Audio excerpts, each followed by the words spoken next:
মারধর, আগ্নেয়াস্ত্র নিয়ে ভয় দেখানোর অভিযোগ। গ্রেপ্তার করা হয়েছে বিরিয়ানি সংস্থার মালিককে।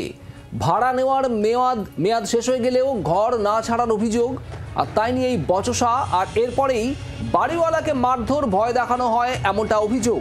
আর এই অভিযোগেই বিরিয়ানি সংস্থার মালিককে গ্রেপ্তার করেছে মধ্যমগ্রাম থানার পুলিশ।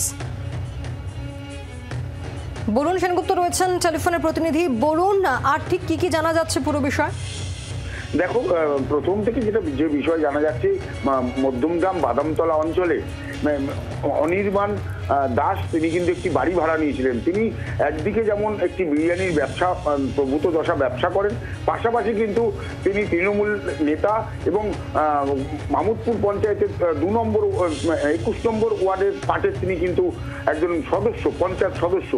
তিনি কিন্তু সেখানে বিরিয়ানির দোকানের ক্ষেত্রেই তিনি যে বাড়ি ভাড়াতে থাকতেন সেখানে, সেই ভাড়ার মেয়াদ উত্তীর্ণ হয়ে যাওয়া সত্ত্বেও বিশ্বজিৎ দত্ত, যার থেকে তিনি বাড়ি ভাড়া নিয়েছিলেন, তার সঙ্গে কিন্তু কথা কাটাকাটি হয়। এরপরেই কথা কাটাকাটি হতে বিশ্বজিৎ দত্ত তাকে উঠে যেতে বলেন, কারণ তাদের অনেকদিন আগেই তাদের যে চুক্তি হয়েছিল সেই চুক্তি অনুযায়ী তাদের সম্পূর্ণ হয়ে গেছিল।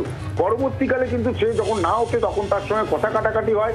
এরপরে সে বিশ্বজিৎ দত্তকে ধরে ব্যাপক মারধর করে, এমনকি তার সঙ্গে থাকা, অর্থাৎ এই অনির্বাণ দাসের সঙ্গে থাকা যে সিকিউরিটি রয়েছে সেই সিকিউরিটির থেকে তিনি বন্দুক কেড়ে নিয়ে তাকে গুলি চালানোর হুমকি দেখান। এরপরে কিন্তু মধ্যমগ্রাম থানায় অভিযোগ দায়ের করা হয় এই অনির্বাণ দাসের বিরুদ্ধে। মধ্যমগ্রাম থানা তাকে গ্রেপ্তার করেছে এবং আজকে তাকে বারাসাত আদালতে তোলা হবে। যদিও তৃণমূলের তরফ থেকে কিন্তু বারবার করে বলা হচ্ছে যে এটা ব্যবসায়ী সংক্রান্ত ব্যাপার, এর সঙ্গে কিন্তু রাজনীতির কোনো সম্পর্ক নেই। যদি তিনি এই ধরনের মারধর কাউকে করে থাকেন, আইনের কত ব্যবস্থা নেবে। ধন্যবাদ। বাংলার আওয়াজ, বাঙালির আবেগ, জি 24 ঘন্টা।